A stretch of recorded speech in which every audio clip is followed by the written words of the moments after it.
पिछले वीडियो में हमने आपको गुप्त साम्राज्य के फर्स्ट पार्ट के बारे में बताया था। यह वीडियो का सेकंड पार्ट है, तो वीडियो को प्लीज़ ज़रूर पूरा देखिए और अंत तक देखिए। पिछले वीडियो में हमने आपको गुप्त साम्राज्य के प्रांतीय शासन के बारे में बताया था। अब हम आपको आगे बताएंगे जिले का प्रबंध। प्रांत जिलों में बटे थे। जिले के लोग वहाँ के शासन प्रबंध में मदद करते थे। विषयपति की नियुक्ति प्रांतीय शासक करता था। उसे सलाह देने के लिए जिला समितियां होती थी, जिनमें न केवल सरकारी अधिकारी ही होते थे बल्कि नागरिक भी शामिल किए जाते थे।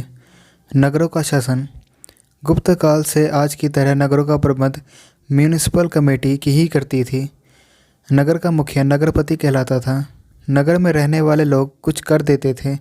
करों की रकम को नगरपालिका उनकी भलाई में ही, जैसे सफाई, रोशनी के लिए आदि के लिए खर्च कर देती थी। गांव का शासन। गुप्त काल में भी आज की तरह शासन की सबसे छोटी इकाई गांव थी। ग्रामाध्यक्ष गांव का मुखिया था। गांव का प्रबंध एवं न्याय कार्य पंचायत ही करती थी। सेना। गुप्त शासकों की सेना कितनी बड़ी थी इसके बारे में हमें जानकारी नहीं है। राज्य एक स्थायी सेना रखता था और ज़रूरत पड़ने पर अपने सामंतों से भी सैनिक सहायता लेता था। सेना में घोड़े अधिक महत्वपूर्ण होते थे। रथों तथा हाथियों का भी प्रयोग होता था।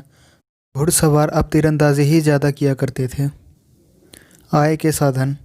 गुप्त काल में भूमि करों की संख्या ज़्यादा हो गई थी। फाहियान के अनुसार राज्य की आमदनी का मुख्य साधन भूमि कर था।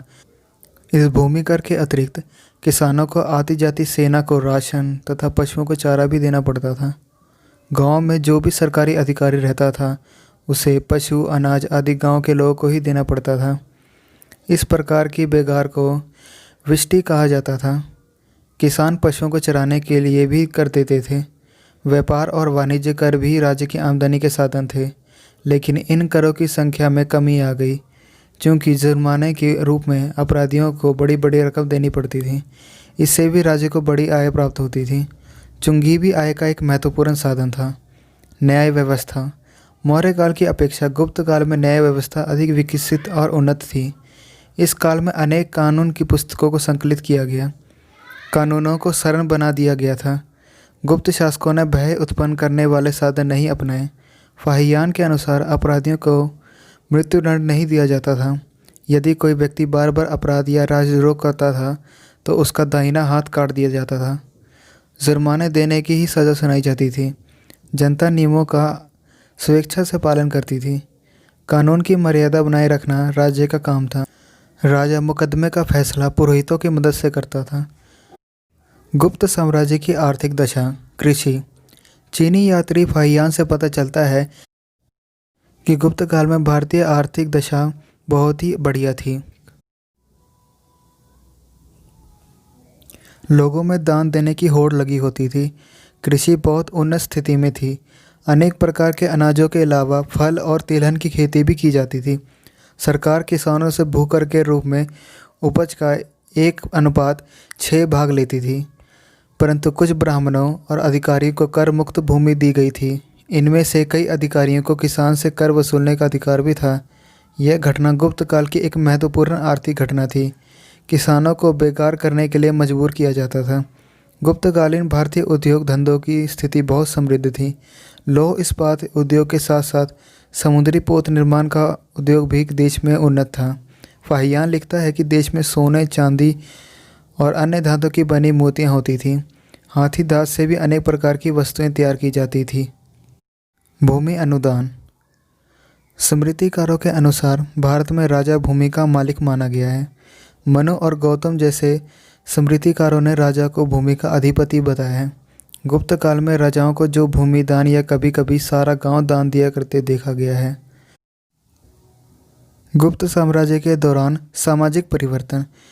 उस काल के लोग सादा जीवन व्यतीत करने के साथ साथ उच्च विचार रखते थे। उनका चरित्र एवं नैतिक स्तर बहुत उच्च था। फाहियान लिखता है, चांडालों को छोड़कर देश भर में कहीं भी लोग किसी जीवित प्राणी को नहीं मारते थे और न शराब और नशीले पदार्थों का प्रयोग करते थे, न प्याज और लहसुन खाते थे। अंतर्जातीय विवाहों के प्रमाण भी मिले हैं। संयुक्त परिवार समाज का आधार था। लोग बहुत दानी थे। लोगों के प्रयत्नों से सराय और अस्पताल चलते थे। अस्पतालों से मुफ्त दवाइयाँ और चिकित्सा का प्रबंध था। कई दृष्टियों से इस काल में शूद्रों और औरतों की स्थिति सुधरी। उन्हें अब पुराणों और महाकाव्यों को सुनने की आज्ञा मिल गई। दास प्रथा। निसंदेह इस काल में दास प्रथा प्रचलित थी, लेकिन इस बात के कई प्रमाण मिलते हैं कि गुप्त काल में यह कुप्रथा कमज़ोर हो गई थी। दास मुक्ति के अनुष्ठान का विधान सबसे पहले नारद ने किया था।